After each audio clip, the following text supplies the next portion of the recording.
వేదికకు విచ్చేసినటువంటి పెద్దలందరికీ అలాగే చిన్నారులైనటువంటి పిల్లలందరికీ మరొకసారి ప్రత్యేకంగా గణతంత్ర దినోత్సవ శుభాకాంక్షలు తెలియజేస్తున్నాను.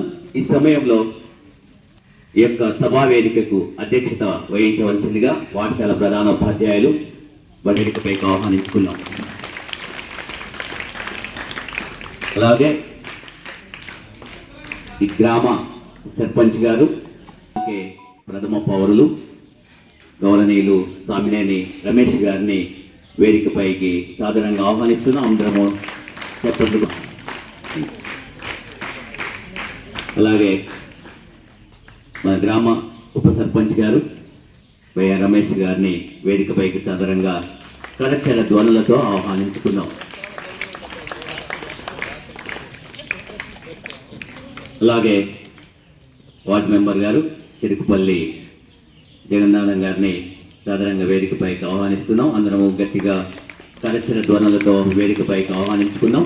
గట్టిగా చెప్పట్లు కొట్టండి.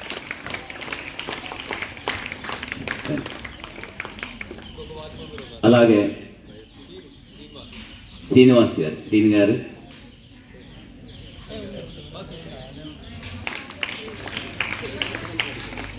అలాగే గ్రామ పంచాయతీ సెక్రటరీ గారు అలీ గారిని కూడా మహమ్మద్ అలీ గారిని కూడా వేదికపైకి సాధారణంగా ఆహ్వానిస్తున్నాం.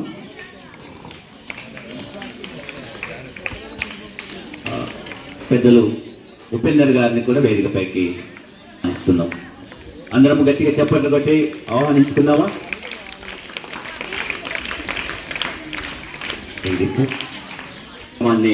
ముందుకు నడిపించవలసిందిగా సభాధ్యక్షులు మరి పాఠశాల ప్రధానోపాధ్యాయులు బండి నాగేశ్వరరావు గారికి అప్పగిస్తున్నాం.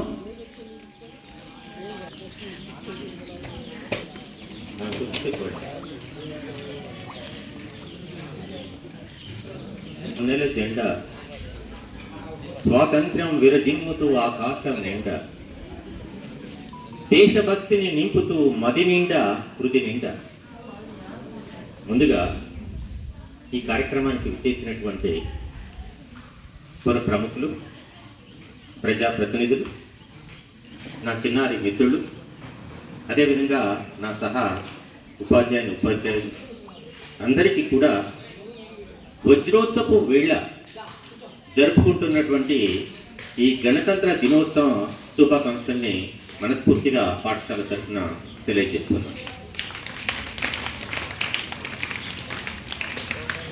ప్రపంచ పటంలో భారతదేశానికి ఒక విశిష్ట స్థానం ఉంది. మన దేశ జనాభాని చూసినట్లయితే ఇటీవల వచ్చినటువంటి లెక్కల ప్రకారము 147,75,850 మంది. సో ప్రపంచంలోనే మొదలవంతులైతే అటువంటి దేశ ప్రగతి ప్రపంచంలోనే తలమానికంగా ఉండేటువంటి అవకాశం ఉంది. అదేవిధంగా ప్రపంచ జనాభా 800 కోట్లకు చేరుతున్న ప్రస్తుత తరుణంలో మన దేశం ఎంత పెద్దది జనాభా పరంగానే ఆలోచిస్తే మన దేశ జనాభా ఒక్కటే 142 కోట్లు. అంటే ఆలోచించండి, ప్రపంచంలో దాదాపు 200 దేశాలు ఉన్నాయి. ఈ 200 దేశాల్లో 199 దేశాలలో ఉన్నటువంటి జనాభా మన ఒక్క దేశంలో ఉన్నటువంటి జనాభాని కనుక చూసినట్లయితే మన దేశాన్ని అందుకనే బ్రిటిష్ వాళ్ళ చేత పరిపాలింపబడి స్వాతంత్రాన్ని సంపాదించిన తరువాత మన యొక్క పరిపాలన ఎలా చేసుకోవాలి అనేటువంటి ఉద్దేశంతో రాజ్యాంగ సభని ఏర్పాటు చేసి మనకి ఒక అత్యున్నతమైనటువంటి రాజ్యాంగాన్ని నిర్మించి ఇచ్చినటువంటి ఘనత ఈ నాయకత్వం వహించినటువంటి వ్యక్తి డాక్టర్ బాబాసాహెబ్ అంబేద్కర్. మన దేశం ఇంత విశాలమైనది, ఇంత వైరుధ్యాలు కలిగి ఉన్నది. ఇటువంటి దానికి ఎటువంటి రాజ్యాంగం కావాలి అనేటువంటి ఉద్దేశంతో ప్రపంచంలో ఉన్నటువంటి మేలైనటువంటి రాజ్యాంగాలన్నింటినీ, అంటే దాదాపు 158 రాజ్యాంగాలను పరిశీలించి 2 సంవత్సరాల 11 నెలల 18 రోజులు శ్రమించి భారత రాజ్యాంగాన్ని తయారు చేయడం జరిగింది. మనం రాజ్యాంగం ఎలా పనిచేస్తుందో మనం చూస్తుంటాం. మనకి చిన్నప్పుడు పుట్టించినటువంటి బట్టలు మన జీవితాంతం సరిపోతాయా? సరిపోవు. దానికి అనుగుణంగా మనం మార్చుకుంటూ వెళ్ళాలి. అదేవిధంగా రాజ్యాంగంలో కూడా మార్పులు, చేర్పులు, సవరణలు జరుగుతూనే ఉన్నాయి. మనకు అనుకూలంగా మార్చుకుంటున్నాం.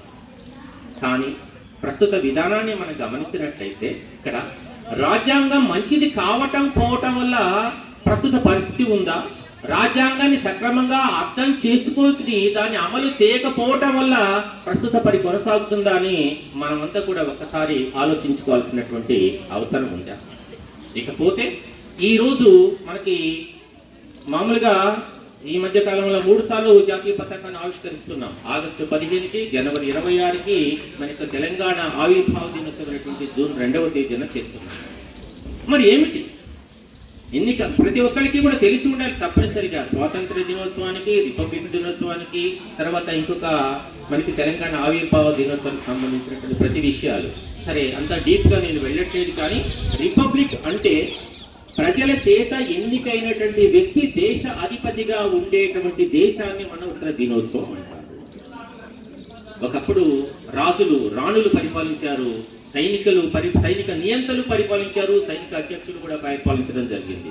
అవన్నీ కాదు, ప్రజా అభిప్రాయానికి పెద్దపీట వేసి ప్రజలే పాలకులు.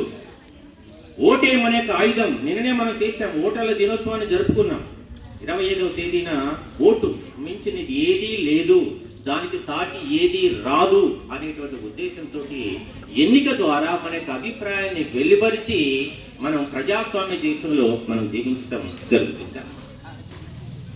ఇకపోతే మరి అభివృద్ధి ఎలా జరుగుతుంది మన దేశంలో కనుక రైట్ మనం చూసినట్లయితే ప్రపంచంలో దాదాపు 6వ ఆర్థిక వ్యవస్థగా అవతరించింది అంతే భారతదేశం.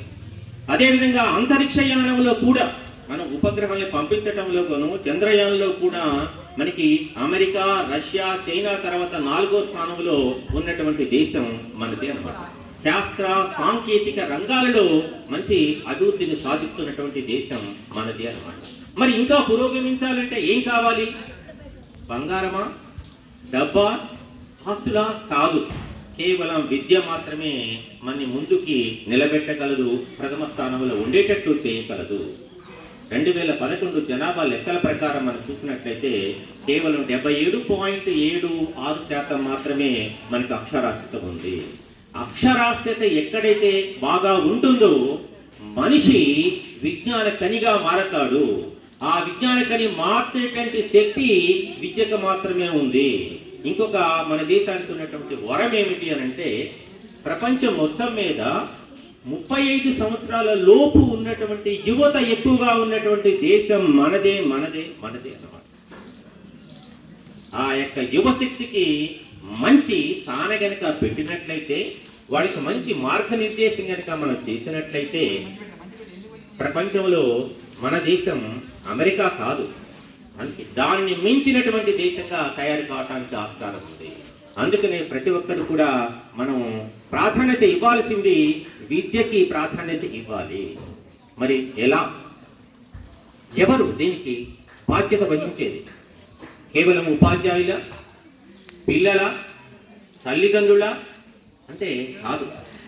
సమాజం మొత్తం ప్రతి ఒక్కరిది ఇది నాది, ఇది మనది అనేటువంటి బాధ్యతతోటి నలుగురు చేతులు కలిపి దీన్ని సుసంపన్నం చేయవలసినటువంటి అవసరం ఉంది. ఏ కొద్దిమంది వ్యక్తులు మనకి దానికి చేస్తే అది ఒక చేయితోటి తప్పట్టు కొట్టినట్టుగా ఉంటుంది. మనం అనుకుంటున్నాం ఏదైనా చిన్న విషయం కనుక మార్పు కనుక జరిగితే అది ఒక్కళ్ళకి సంబంధించిందే అనుకుంటాం. కాదు, దాని వెనుక చాలా ఉంటుంది. ఇక్కడ మనకి దానికి చాలా ప్రభావాలు ఆ ఒక్క కారణానికి వెనుక దాగి ఉంటాయి. దాన్ని మనం గుర్తించి మనకి అభివృద్ధి చేయాల్సినటువంటి అవసరం ఉంది, సక్రమ మార్గంలో పెట్టాల్సినటువంటి అవసరం ఉందని నేను తెలియజేస్తున్నాను. అయితే ఇక్కడ మీ యొక్క విషయాల గురించి, ఈ యొక్క గణతంత్ర విషయాల గురించి, తర్వాత మనం చేయవలసినటువంటి విషయాల గురించి మా పాఠశాల ఉపాధ్యాయుడు కృష్ణనాయక్ గారిని కొద్దిగా వివరించవలసిందిగా మనకి కార్యక్రమానికి ఆహ్వానిస్తున్నాం. ఉపాధ్యాయులందరికీ గణతంత్ర దినోత్సవ శుభాకాంక్షలు తెలియజేస్తున్నాను. అదేవిధంగా విద్యార్థులందరికీ నా శుభాశీస్సులు. మనం సంవత్సరంలో 2 సార్లు స్వతంత్ర జెండావందనం జరుపుకుంటాము. ఒకటి స్వతంత్ర దినోత్సవము, భారతదేశాన్ని పరిపాలించారు. ఆ క్రమంలో మన జాతీయ నాయకులు పోరాడి స్వతంత్రాన్ని సంపాదించుకున్నారు.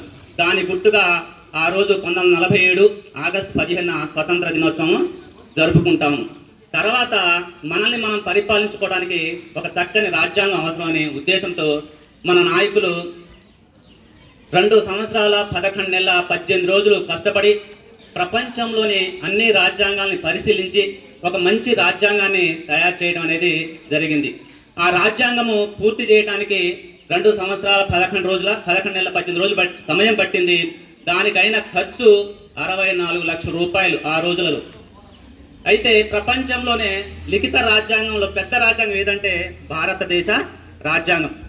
అన్ని దేశాల రాజ్యాంగాలు పరిశీలించి మెరుగైన రాజ్యాంగాన్ని తయారు చేయడం అనేది జరిగింది. ఈ రాజ్యాంగం యొక్క ముఖ్య లక్షణం ఏంటంటే ప్రజల్ని ఏ విధంగా పరిపాలించాలి, ఒక లిఖిత పూర్వకంగా రాజ్యాంగం అనేది ఉండాలి. ఆ రాజ్యాంగాన్ని అందరూ నడుచుకోవడం అనేది జరుగుతూ ఉంటుంది. అదేవిధంగా రెండోసారి మనము గణతంత్ర దినోత్సవం జరుపుకుంటాం. 1949 నవంబర్ 26న రాజ్యాంగం పూర్తి చేయడం జరిగింది. కానీ రాజ్యాంగం అమలు చేయడానికి 3 నెలల సమయం పట్టింది. ఎందుకంటే 1935వ సంవత్సరంలో మనము లాహోర్ సమావేశంలో మనం స్వతంత్ర స్వరాజ్యం సాధించుకోవడం కోసము జనవరి 26వ తారీఖుని ఎంచుకున్నారు. కాబట్టి దానికి అనుకూలంగా జనవరి 26ని ఉద్దేశించి 1950 జనవరి 26 నుంచి ఆ రాజ్యాంగం అమలు రావడం అనేది జరిగింది. అప్పటి నుంచి మనకు సంపూర్ణ స్వతంత్ర దినోత్సవం రావడం అనేది జరిగింది. మనకు స్వతంత్రం వచ్చినప్పుడు మొట్టమొదటిసారిగా జెండాను ఎగరవేసింది ప్రధానమంత్రి. తర్వాత మనకు రాజ్యాంగం పూర్తిగా సంపూర్ణంగా రాజ్యాంగం వచ్చిందని తెలియజేస్తూ మొదటిసారిగా గణతంత్ర దినోత్సవం నాడు రాజ్యాంగ జెండాను ఎగరవేసింది రాష్ట్రపతిగా. ఆ రోజు అధికారికంగా మనకు సంపూర్ణ స్వతంత్రం వచ్చింది అని ప్రజలందరికీ తెలియజేయడం కోసము జెండాను ఎగరేయడం అనేది జరుగుతూ ఉంటుంది. ఈ విధంగా ప్రజలందరికీ మన జాతీయ నాయకులు ఏ విధంగా కష్టపడి మనకు స్వతంత్రాన్ని తెచ్చిపెట్టారు, మన రాజ్యాంగాన్ని రచించడానికి ఏ విధంగా కష్టపడ్డారు, ఆ విషయాలని ప్రజలకు తెలుసుకొని దాన్ని వాళ్ళు అమలు చేసి ఆ స్వతంత్రం కోసము మన దేశాన్ని ప్రపంచంలో మొదటి స్థానాన్ని నిలబెట్టాలని ఉద్దేశిస్తూ ఈ అవకాశాన్ని ఇచ్చిన ప్రధాన ఉపాధ్యాయులకు కృతజ్ఞత తెలియజేస్తూ ఈ సమావేశాన్ని ముగిస్తుంది. మరి సమావేశాన్ని ఎందుకు ఏర్పాటు చేసుకుంటున్నాం? జాతీయ పతాక ఆవిష్కరణ తర్వాత చిన్నపిల్లల్ని అడిగితే ఏమి సార్, మా హెడ్ మాస్టర్ గారు ఎవరో ఉంటారు అక్కడ కార్యాలయాధిపతి, ఆయన జాతీయ పతాక ఆవిష్కరణ చేస్తారు, తర్వాత ఈ యొక్క చాక్లెట్స్ బిస్కెట్స్ మంచి పెడతారు, మేము ఇంటికి వచ్చేస్తాం. ఎస్, తప్పేం లేదు. అంటే మీ యొక్క ఆలోచన స్థాయి సామర్థ్యం కాదని అంటారు. కానీ వాస్తవంగా దీని యొక్క ముఖ్య ఉద్దేశం ఏంటంటే గ్రామ పంచాయతీ కానీ ఎక్కడైనా జాతీయ పాఠశాలలో కానీ ఇప్పటి వరకు మనం అమలు చేస్తున్నటువంటి కార్యక్రమాలు ఏవి, అవి ఎంతవరకు సఫలీకృతమయ్యాయి, మనం ఆశించిన మేరకు దాని యొక్క ఫలితాన్ని సాధించామా లేదా అంటే పునర్విమర్శ చేసుకోవటానికి ఇదొక వేదిక కావాలి. ఒకవేళ మనం లక్ష్యాన్ని సాధించకపోతే తిరిగి ఎటువంటి ప్రణాళికలు మనం అందిస్తే ఇక్కడ తయారు చేస్తే ఆ లక్ష్యాన్ని సాధించుకోవచ్చు అన్నదానికి ఇది వేదిక కావాలి. మనం అనుకుంటున్నాం ఇంటిని చూస్తే ఇల్లాల యొక్క పనితీరు తెలుస్తుంది అని మనం అనుకుంటాం.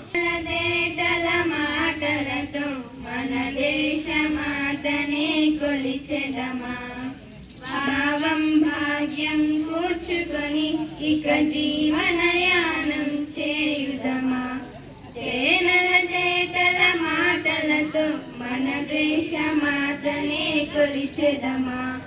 భావం భాగ్యం కూర్చుకొని ఇక జీవనయానం చేయుదమా. సాగర మేఘల చుట్టుకొని సురగంగ చీరగా మలచుకొని, సాగర మేఘల చుట్టుకొని సురగంగ చీరగా మలచుకొని, గీతాగానం పాడుకొని మన దేవికి ఇవ్వాలి హారతులు. తేనెల తేటల మాటలతో మన దేశమాతనే కొలిచెదమా. భావనతో హిమ హిమశైల శిఖరమే నిలబడగా గాంగ జటాధర పావనతో హిమశైల శిఖరమే నిలబడగా గలగల పారే నదులన్నీ గలగల పారే నదులన్నీ ఒక బృందగానమే చేస్తుంటే తేనెల తేటల మాటలతో మన దేశ మాతనే కొలిచెదమా ఎందర వీరుల త్యాగ ఫలం మన నేటి స్వేచ్ఛకే మూల బలం ఎందర వీరుల త్యాగ ఫలం మన నేటి స్వేచ్ఛకే మూల బలం వారందరినీ తలచుకొని మన మానస వీధిని నిలుపుకొని తేనెల తేటల మాటలతో మన దేశ మాతనే కొలిచెదమా భావం భాగ్యం కూర్చుకొని ఇక జీవనయానం చేయుదమా తేనెల తేటల మాటలతో మన దేశ మాతనే కొలిచెదమా భావం భాగ్యం కూర్చుకొని ఇక జీవనయానం చేయుదమా. వస్తే ఇక్కడ ఉన్నటువంటి ఉపాధ్యాయులు అందరూ కూడా విషయ నిపుణులు, అనుభవజ్ఞులు. వాడు 35 మార్కులతో పాస్ అయినా కానీ హ్యాపీ. మనకు బేస్ అనేది కావాలి. ఆ విధంగా మేము ప్రయత్నం చేస్తున్నాము.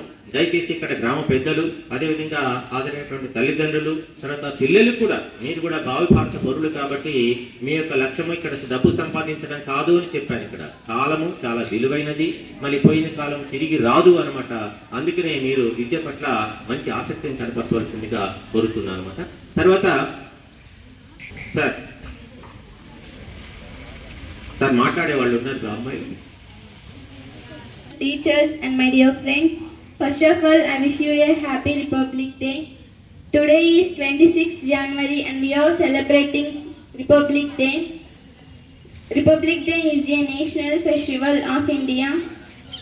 On this day, the Constitution of India came into force in 1950. The Constitution is supreme law of India. Our Constitution was written by Dr. B.R. Ambedkar. I am proud to be an Indian. Thank you, Anandal. పండగలాగా celebrate చేసుకోవడం దానికి ముఖ్యమైన కారణం ఎవరంటే మన BR Ambedkar గారు. వారు రాసినటువంటి రాజ్యాంగం ద్వారానే మనకి ఈరోజు అందరికీ సమాన హక్కులు అనేవి రావడం జరిగింది. అలాగే ఎస్సీ, ఎస్టీ, బీసీ వర్గాల వాళ్ళందరికీ కూడా సమాన హక్కులు కల్పించి రాజ్యాంగంలో మనందరికీ సమాన అవకాశాలు కల్పించిన ఆ మహనీయుని మనం ఈరోజు స్మరించుకోవడం ఎంతైనా ముదావహం. అలాగే మన స్కూల్ విషయానికి వస్తే ఇక్కడ ఉన్నటువంటి మన ప్రధాన ఉపాధ్యాయులు కానీ మిగతా ఉపాధ్యాయులు కానీ పిల్లల పట్ల ఎంతో శ్రద్ధ వహించి వాళ్ళని భావి భారత పౌరులుగా తయారు చేస్తున్నారు. అలాగే పిల్లల్లో ఇప్పుడు మనం చూసుకున్నట్టయితే కొన్ని ప్రభుత్వాలు మతతత్వం, కులతత్వం ఇట్లాంటి చేస్తూ ప్రజల్ని విడదీస్తూ పాలిస్తూ ఉన్నాయి. అట్లా కాకుండా పిల్లల్లో ఈ రీజనబిలిటీ, తర్కం, హేతువాదం ఇట్లాంటివన్నీ పెంపొందించే బాధ్యత మన ఉపాధ్యాయుల మీదే ఉంటుంది. అందరూ సమానమే, అంటే కుల, మత, వర్గ, లింగ ఇట్లాంటి భేదాలు లేకుండా దేశ పౌరులంతా సమానమే, అందరికీ సమాన అవకాశాలు ఉండాలనే ఉద్దేశంతో మన అంబేద్కర్ గారు రాసినటువంటి రాజ్యాంగం పట్ల నిబద్ధత కలిగి ఉండి, అలాగే మన ఉపాధ్యాయులు కూడా ఇట్లాంటి భావాలన్నీ మన పిల్లల్లో పెంపొందించి వాళ్ళని భావి భారత పౌరులుగా తయారు చేస్తున్నారు. దానికి ముందుగా ఉపాధ్యాయులందరికీ మన అభినందనలు తెలుపుకోవాల్సిన అవసరం ఉంటుంది. నాకు అంటే కొంచెం ఫీవర్గా ఉంది, ఎక్కువసేపు మాట్లాడలేకపోతున్నాను. నాకు ఈ అవకాశం ఇచ్చినటువంటి పెద్దలందరికీ ధన్యవాదాలు తెలుపుకుంటూ సెలవు తీసుకుంటున్నాను. హక్కు ఆర్టికల్ 19 ప్రకారం ఉంది. అదేవిధంగా ఆర్టికల్ 21, ఇవన్నీ కూడా మనకి భావ స్వేచ్ఛ కల్పించినటువంటి అన్నమాట. అటువంటి స్వతంత్ర దేశంలో మనం ఇక్కడ బతుకుతున్నాము. అటువంటి వర్గ తర్వాత మతపరమైనటువంటి వివక్షతకి ఎక్కడ కూడా తావు లేదు. తర్వాత పాఠ్య పుస్తకాల్లో కూడా అటువంటి ఉండదు. పిల్లలందరూ కూడా సమానత్వ భావాన్ని పెంపొందించుకోవడానికి అటు ఉపాధ్యాయులు కానీ ఇటు ప్రజలు కానీ తర్వాత అందరూ కూడా సహకరిస్తున్నారు. అటువంటి గొప్ప దేశంలో ఉంటాం, మనకి అదృష్టంగా భావిస్తున్నాను. తర్వాత మన రమేష్ గారు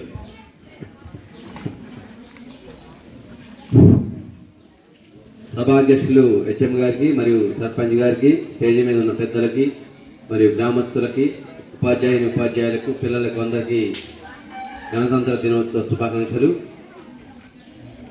ఈ గణతంత్ర దినోత్సవం అంటే మనం రాజ్యాంగం అమలు పరిచిన రోజు ఈ గణతంత్ర దినోత్సవం జరుపుకుంటున్నాం.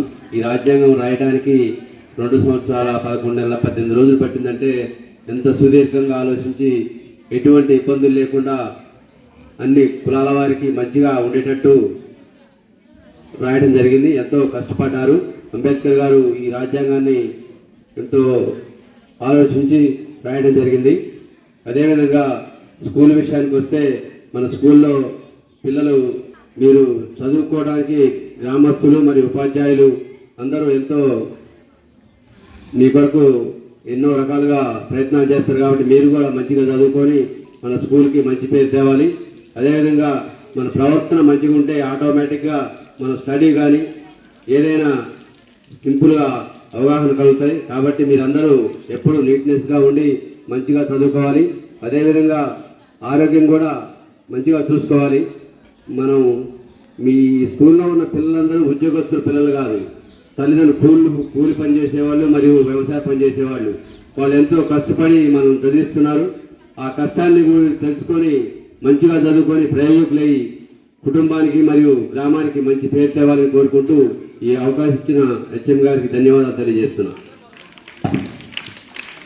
ఓకే, ధన్యవాదాలండి. నమస్కారం. అలాగే వేదిక మీద ఉన్న గౌరవ సర్పంచ్ గారికి, ఉప సర్పంచ్ గారికి, వార్డు మెంబర్లకు, గౌరవ గ్రామ పెద్దలకు, గ్రామ ప్రజలకు, అలాగే ఉపాధ్యాయులందరికీ, బాలలకు కూడా ఈరోజు గణతంత్ర దినోత్సవ సందర్భంగా శుభాకాంక్షలు. దాదాపుగా సుమారుగా 200 సంవత్సరాలు పైబడి మనల్ని బ్రిటిష్ వాళ్ళు పరిపాలించారు. అనంతరం మనకి 1947 ఆగస్టు 15కి మనకు స్వాతంత్రం రావడం జరిగింది.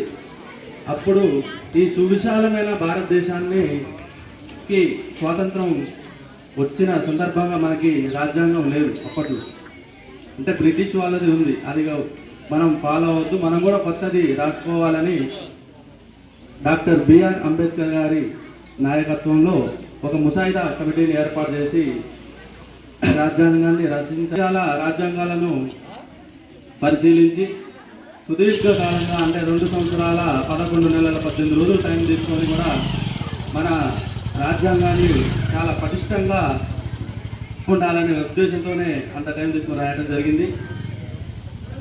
1949 నవంబర్ 20న దానిని ఆమోదించడం జరిగింది.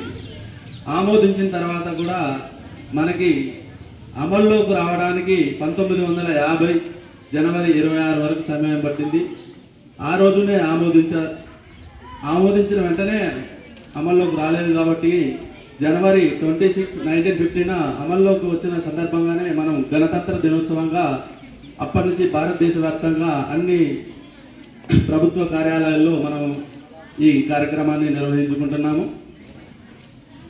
ఈ సందర్భంగా మనకి ముఖ్యంగా మనం స్వాతంత్ర సమర యోధులను ఎవరైతే ఉన్నారో మన దేశానికి స్వాతంత్రం రావడానికి ముఖ్య కారకులైన వాళ్ళందరినీ కూడా ఈరోజు మనం స్మరించుకోవాల్సిన అవసరం చాలా ఉంది. అదేవిధంగా మన పాఠశాలకి చాలా ప్రైజెస్ రావడం జరిగింది. జిల్లా స్థాయిలో కూడా మనం చాలా మన సత్తా ఏందో చూపించాము. ఈసారి కూడా మీరు రాష్ట్ర స్థాయిలో కూడా మన ఊరిని విద్య ఎలా చదువుతున్నారో మార్కులు ఉత్తీర్ణత బట్టి మీరు తెలియజేయాల్సిన అవసరం ఉంది. ఎవరైతే 10th క్లాస్ చదువుతున్నారో వాళ్ళకి ముఖ్యంగా తెలియజేస్తున్నాం. లాస్ట్ ఇయర్ కూడా మన స్కూల్ నుంచి చాలా జిల్లా స్థాయిలో కూడా ర్యాంకులు రావడం జరిగింది. ప్రథమ స్థానంలో ఉన్నాం. ఈసారి కూడా జిల్లా స్థాయిని దాటి రాష్ట్ర స్థాయిలోకి వెళ్ళాలి. అలా గేమ్స్లో కూడా మనం రాష్ట్ర స్థాయిలోకి వెళ్ళాం. ఈసారి కూడా ప్రతి సంవత్సరం కూడా మన ఊరి పేరుని మీరు ప్రతిష్టని ఇంకా రాష్ట్ర స్థాయికి లెవెల్లోకి తీసుకుపోవాలని కోరుకుంటున్నాను. ఈ అవకాశాన్ని ఇచ్చిన హెచ్ఎం గారికి నాకు ధన్యవాదాలు. ముందుకే వెళుతున్నారు. ఆ ప్రస్థానంలో భాగంగా ఇటీవల జిల్లా స్థాయిలో నిర్వహించినటువంటి సైన్స్ ప్రాజెక్ట్ లెక్క పోటీలో మన పాఠశాల యొక్క విద్యార్థులు మంచి స్థానాల్ని పొందడం జరిగింది. ఆ యొక్క వివరాల్ని మా పాఠశాల ఉపాధ్యాయుని మేరీ గారు అందిస్తారు. అందరికీ కూడా గణతంత్ర దినోత్సవ శుభాకాంక్షలు తెలియజేస్తున్నాను. ఇచ్చేసినటువంటి ఈ సభను అలంకరించినటువంటి గౌరవనీయులైనటువంటి ప్రధానోపాధ్యాయులు గారు, సర్పంచ్ గారు, ఉప సర్పంచ్ గారు, మిగిలినటువంటి గ్రామ పెద్దలందరికీ కూడా, అదేవిధంగా విలేజెస్కి విద్యార్థులు, నాతోటి ఉపాధ్యాయులందరికీ కూడా గుడ్ మార్నింగ్ చెప్తున్నాను. తర్వాత ఇక్కడ సైన్స్ ఫెయిర్ ఏంటంటే ప్రతి సంవత్సరం కూడా సెయింట్ జోసెఫ్స్లో మేము తయారు చేసినటువంటి ఆబ్జెక్ట్స్ని తీసుకెళ్ళి ప్రదర్శించేవాళ్ళం. ఈసారి టైం ఎక్కువగా లేదు కాబట్టి వాళ్ళు ఏం చేశారంటే అంశాలు ఇచ్చి ప్రాజెక్ట్స్ తయారు చేయమని చెప్పారు. ఐదు అంశాలని మాకు చెప్పారు. మొదటిది ఏంటంటే health, life style for environment, agriculture, communication and transport, competition and thinking అనేటువంటి అంశాలకు సంబంధించి వివిధ ప్రాజెక్టులు చేయమని చెప్పారు. మన స్కూల్ నుంచి 4 ప్రాజెక్టులు తీసుకెళ్ళాము. జూనియర్స్ నుంచి 2, సీనియర్స్ నుంచి 2 తీసుకువెళ్ళాము. అందులో హెల్త్ అనేటువంటి విభాగంలో జూనియర్స్ నుంచి తీసుకెళ్ళినటువంటి ప్రాజెక్ట్ ఏంటంటే సేవేజ్ వాటర్ ట్రీట్మెంట్ ప్లాంట్. అంటే వచ్చినటువంటి ఇళ్లలో వాడినటువంటి మురికి నీళ్ళని ఏ విధంగా శుభ్రం చేసుకొని వాటిని మనం రీయూజ్ చేసుకోవాలనేటువంటి అంశాన్ని దృష్టిలో పెట్టుకొని మన స్కూల్ 7వ తరగతి చదువుతున్నటువంటి బాబు భరద్వాజ్, NVS భరద్వాజ్, వాడు 3rd ప్రైజ్ తీసుకున్నాడు వాడు. నెక్స్ట్ రెండోది ఏంటంటే లైఫ్ స్టైల్ ఫర్ ఎన్వైరన్మెంట్ అనేటువంటి అంశానికి సంబంధించి ఇదే జూనియర్ విభాగంలోనే ఫ్లోటింగ్ హౌస్, వరదలు అలాంటివి వచ్చినప్పుడు మనల్ని మనం ఏ విధంగా రక్షించుకోవచ్చు, మన ఇళ్ళని ఏ విధంగా కట్టుకుంటే మనము ఎట్లా మనం సర్వైవ్ కావచ్చు అనేటువంటి అంశం దాని మీద ఫ్లోటింగ్ హౌస్ అనేటువంటి ఒక ఆబ్జెక్ట్ని ఇచ్చాము. దానికి 2nd ప్రైజ్ వచ్చింది జిల్లా స్థాయిలో. తర్వాత సీనియర్స్ నుంచి కూడా 2 ఆబ్జెక్ట్స్ పెట్టాము. అదేంటంటే అగ్రికల్చరల్కి సంబంధించినటువంటిది ఇంటిగ్రేటెడ్ ఫార్మింగ్ అనేటువంటి ప్రాజెక్టుని 9th క్లాస్ అబ్బాయి సాయి శంకర్ అనేటువంటి విద్యార్థితో పెట్టించాము. అదేవిధంగా హెల్త్ అనేటువంటి అంశానికి సంబంధించి హెల్త్ అండ్ వెల్ బీయింగ్ అనేటువంటి ప్రాజెక్టుని 8th class student D Yashwanthi ఈ ప్రాజెక్ట్ని సబ్మిట్ చేసింది. అప్లోడ్ చేసామన్నమాట. ఇవన్నీ చేయడానికి నాతో పాటు, నేను గైడ్ టీచర్ని, నాతో పాటు సహకరించినటువంటి వాళ్ళు ఈ అప్లోడ్ చేయడానికి Nirmal Kumar sir, physics sir చాలా సహాయం చేశారు. సార్కి ధన్యవాదాలు తెలుపుకుంటున్నాను. అదేవిధంగా ఈ ప్రాజెక్ట్ని తయారు చేయడానికి అంటే ఇల్లు కట్టాలి, రకరకాలు ఉంటాయి కదా, ఆ తయారు చేయడానికి సహాయం చేసినటువంటి అజిత మేడం కూడా ధన్యవాదాలు తెలుపుకుంటున్నాను. అదేవిధంగా ఇంకా తోటి ఉపాధ్యాయ బృందం అంతా కూడా నాకు అనేక రకాలుగా వాళ్ళ యొక్క సలహాలని సూచనలు ఇస్తూ నాకు సహాయం చేశారు. ఇలా ప్రాజెక్ట్స్ని మేము సబ్మిట్ చేయడానికి మా ప్రధాన ఉపాధ్యాయులు గారు కూడా మమ్మల్ని ఎంతగానో ఎంకరేజ్ చేస్తున్నారు. వారికి కూడా ధన్యవాదాలు తెలుపుకుంటున్నాను. అదేవిధంగా అందులో ఏంటంటే పెద్ద సైన్స్ ఫేర్ పెట్టి పెద్ద ప్రోగ్రామ్ లాగా పెట్టి వాళ్ళ మధ్యలో కలెక్టర్ గారి సమక్షంలో ఇలాంటి గిఫ్ట్స్ అందజేస్తారు. కానీ ఈసారి టైం ఎక్కువ లేదు అనేసి ఏం చేశారనంటే గ్రామస్తులందరూ కూడా ఈ ఫ్లాగ్ హైస్టింగ్ వస్తారు కదా, వాళ్ళ సమక్షంలో పిల్లలకి ఇస్తే అదొక ఎంకరేజ్మెంట్గా ఉంటుందనే ఉద్దేశంతో నిన్న హడావుడిగా 4 గంటల టైంలో పెట్టారనమాట జిల్లా స్థాయిలో. సో మీ సమక్షంలో పిల్లలకి ఇది అందజేస్తే మిగిలిన వాళ్ళందరికీ కూడా ఎంకరేజ్మెంట్గా ఉంటుంది అనేటువంటి ఉద్దేశంతో మేము కూడా అలాగే చేయాలనుకుంటున్నాము. మొదటిగా 2nd ప్రైజ్ సాధించినటువంటి రిషి ప్రీతం,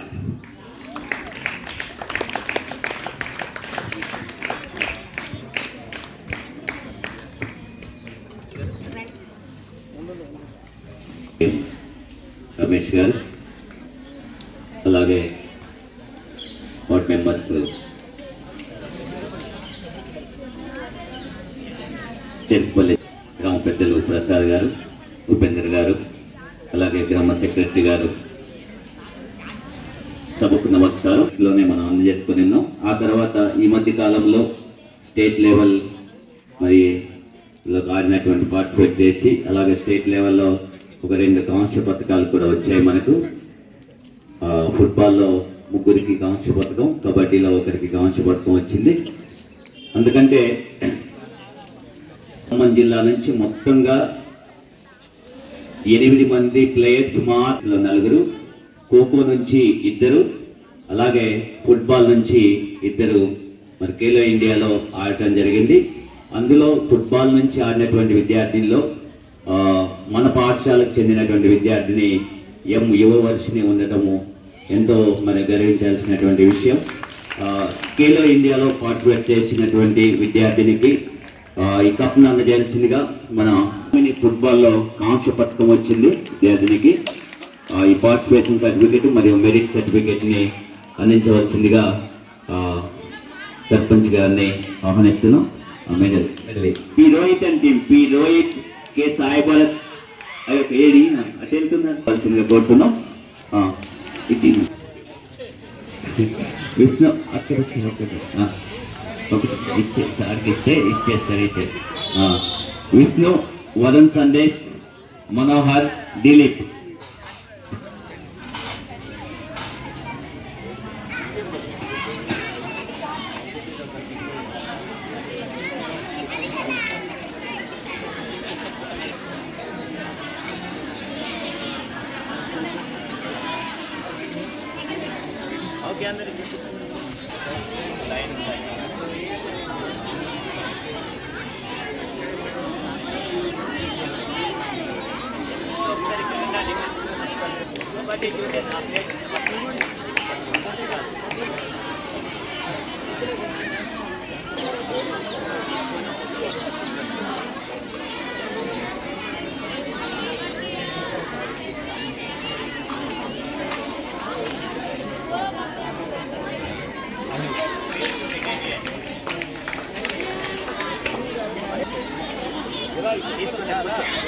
కూర్చోవాలి, కొంచెం దగ్గరికి వచ్చి కూర్చోవాలి.